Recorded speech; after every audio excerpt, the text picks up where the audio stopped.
Hi friends, welcome to Hemmi's kitchen. ஹெம்மிஸ் கிச்சனில் இன்றைக்கி என்ன ரெசிபி செஞ்சு காட்ட போகிறேன்னா, ஒரு ஸ்நாக்ஸ் ரெசிபி தாங்க. அதுவும் பச்சை பயிரை வச்சு ஒரு வடை செஞ்சு காட்ட போகிறேன். கொடக்கல்ல ஆட்டி பாரம்பரியமாக செய்யக்கூடிய ஒரு வடை.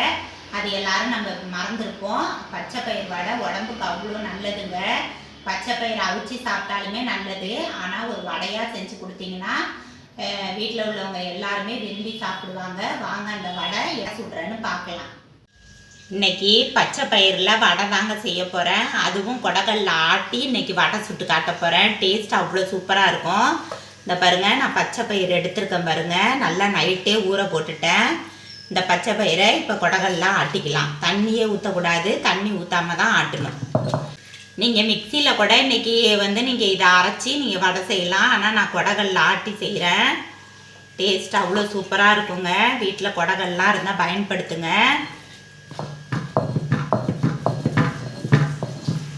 ரொம்ப நைஸாக மசியணுன்னு அவசியம் இல்லை.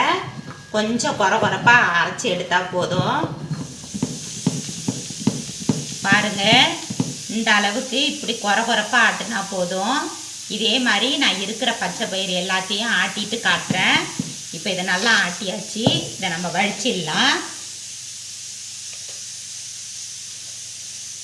இதே மாதிரி இருக்கிற எல்லா பச்சை பயிரையும் நான் ஆட்டி எடுத்துக்கிறேன். ஆனால் இந்த மாதிரி குறப்பாக தான் ஆட்டணும். அப்போ தான் வடை தட்டை நல்லாயிருக்கும். பாருங்கள், பச்சை பயிர் வடைக்கு நான் எல்லாத்தையுமே கொடக்கல்ல போட்டு இந்த மாதிரி குறப்பாக அரைச்சிட்டேன்.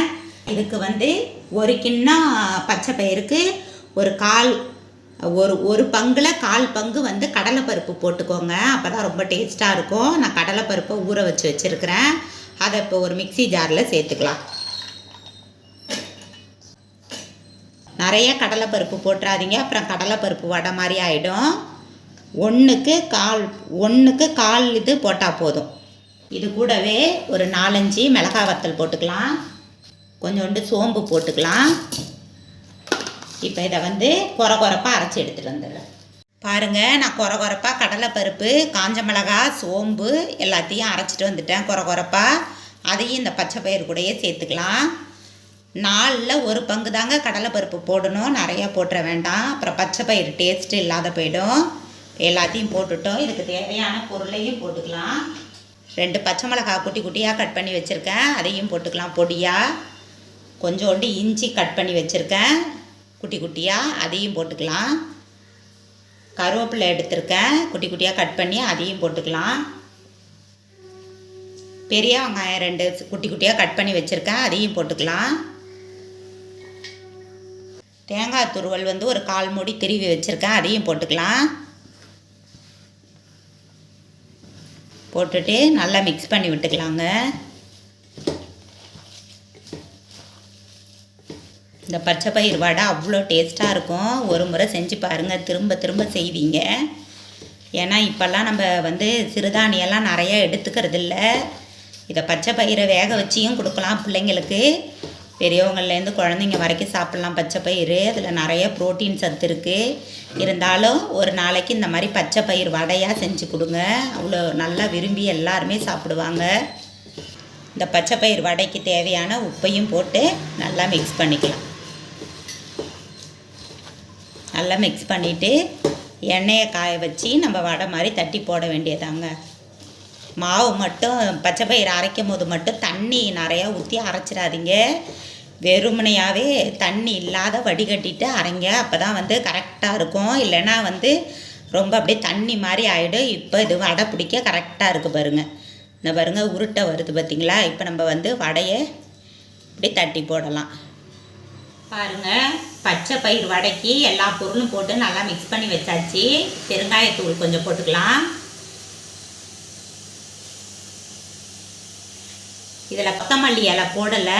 என்கிட்ட கொத்தமல்லி இலை இல்லாதனால நான் போடலை. கொத்தமல்லி புதினா இருந்தால் நல்லா பொடியாக கட் பண்ணி இதில் போட்டுக்கோங்க. டேஸ்ட் அவ்வளோ சூப்பராக இருக்கும். இப்போ எல்லாத்தையும் நல்லா மிக்ஸ் பண்ணிட்டோம். எண்ணெயும் காய வச்சுருக்கேன். இப்போ நம்ம ஒரு வடையாக தட்டி போட்டுக்கலாம். நீங்கள் மாவு கொஞ்சம் தண்ணி ஆயிடுச்சுன்னா கவலைப்பட வேண்டாம். பொட்டுக்கல்ல இருந்ததுன்னா குறப்பாக பொடி பண்ணி கூட நீங்கள் இதில் போட்டு மிக்ஸ் பண்ணி வடை செய்யலாம். ரொம்ப டேஸ்ட்டு சூப்பராக இருக்கும். இப்போ நான் பொட்டுக்கல்ல பொடி போடலை. நீங்கள் தண்ணி ஆயிடுச்சுன்னா போட்டுக்கோங்க மாவு. நல்லா மிக்ஸ் பண்ணியாச்சு. இப்போ நம்ம ஒரு வடையாக தட்டி போட்டுக்கலாம். பாருங்கள், நம்ம குட்டியாக உருண்டை பிடிச்சி கூட வடை போட்டுக்கலாம். நான் கொஞ்சம் பெருசாக தாங்க போடுறேன். உள்ளங்கையில் வச்சு லைட்டாக அப்படி ப்ரெஸ் பண்ணிவிட்டு நம்ம எண்ணெயில் போட்டுக்கலாம். சீக்கிரம் வெந்துடும் இந்த வடை. பாருங்கள், எண்ணெய் நல்லா காஞ்சிருச்சு. இப்போ நம்ம ஒரு வடையாக போட்டுக்கலாம். இந்த பச்சை பயிறு வடை அவ்வளோ டேஸ்ட்டாக இருக்குங்க. ஒரு முறை நீங்கள் செஞ்சு பார்த்தீங்கன்னா திரும்ப திரும்ப இந்த வடையை தான் செய்வீங்க. அந்த அளவுக்கு டேஸ்ட் அட்டகாசமாக இருக்கும். பாருங்கள், வடை 2 பக்கமும் நல்லா செவந்து வெந்திருக்கு பாருங்கள். நான் கொஞ்சம் நேரம் சிம்மில் வச்சு வேக வச்சேன். நல்லா வெந்துருச்சு. இப்போ நம்ம இந்த வடையை எடுத்துக்கலாம். இந்த வடையை மட்டும் செஞ்சு கொடுத்து பாருங்கள். வீட்டில் உள்ளவங்க எல்லாருமே உங்களை பாராட்டுவாங்க. ஒரு ஃபெஸ்டிவல் டைமில் கூட இந்த மாதிரி ஒரு வடை சுட்டு கொடுக்கலாம். அந்த அளவுக்கு டேஸ்ட்டு சூப்பராக இருக்கும். நம்ம போட்டிருக்கிற பொருளாக அப்படி. இப்போ நான் வடை வெந்துருச்சு. இப்போ நம்ம எடுத்துக்கலாம். இதே மாதிரி மீதி இருக்கிற எல்லா பருப்புலையும் நான் வடை செஞ்சுட்டு உங்கள்கிட்ட காட்டுறேன். பாருங்கள், ஒரு அருமையான பச்சை பயிரில் வடை செஞ்சு காட்டியிருக்கேன். புரோட்டீன் சத்து நிறைந்த பச்சை பயிறு வடைங்க இது. கண்டிப்பாக இதே மாதிரி ஒரு வடை நீங்களும் செஞ்சு சாப்பிட்டு பாருங்கள். ஒரு எண்ணெய் கூட குடிக்கல. பாருங்கள், மற்ற பருப்பு வடையிலனாவது எண்ணெய் குடிக்கும், இதில் ஒரு எண்ணெய் கூட குடிக்கல. இதே மாதிரி ஒரு வடை செஞ்சு சாப்பிட்டு பார்த்துட்டு எப்படி இருந்துச்சுன்னு மறக்காமல் கமெண்ட்ஸில் சொல்லுங்கள். இந்த வீடியோ உங்களுக்கு ரொம்ப பிடிச்சிருக்குன்னு நினைக்கிறேன். இந்த வீடியோ பிடிச்சிருந்தா நம்ம சேனலுக்கு மறக்காமல் லைக் பண்ணுங்கள், ஷேர் பண்ணுங்கள், சப்ஸ்கிரைப் பண்ண மறந்துடாதீங்க. பக்கத்தில் இருக்கிற பெல் பட்டனை கிளிக் பண்ணிவிடுங்க. தேங்க்யூ.